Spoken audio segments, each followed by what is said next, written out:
So Wealth and Power is the story really of modern China. It's about the leading thinkers and political figures who created the China as we know it, a China that's coming to dominate the 21st century.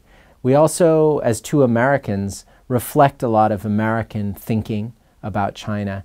And so the book is simultaneously about where China has come over the last 200 years, but also where not only China, but where U.S.-China relations might be going in the future.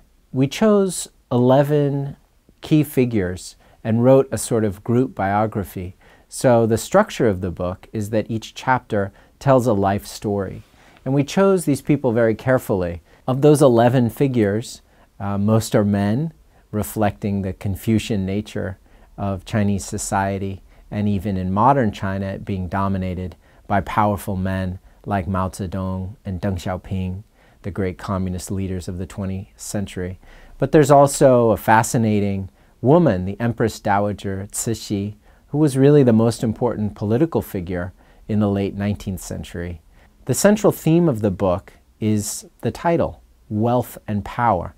This was the central question that the key thinkers and political leaders in the last 200 years of Chinese history, it's a question they've been asking, question they've been searching for an answer to is, how can we create a wealthy and powerful nation?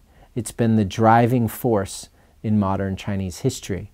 And one reason we wrote the book is that what we're seeing now is a China that's actually achieving unprecedented levels of prosperity for such a large population, and a China that in military and diplomatic terms is powerful at a global level.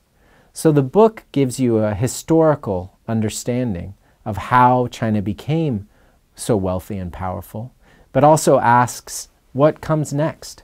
Where is China going? Where are U.S.-China relations going?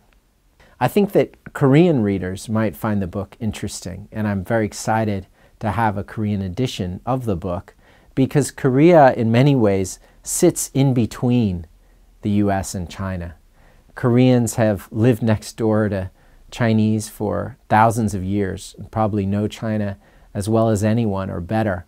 But still, I think Korean readers might find a new perspective on China's past by seeing it through American eyes. And that's what you would get out of reading Wealth and Power, is the understanding that two American scholars have of Chinese history. Even though the book is not about Korea, in some ways I think it could reflect a new perspective on China, which is a country that is of course so critical to Korea's future.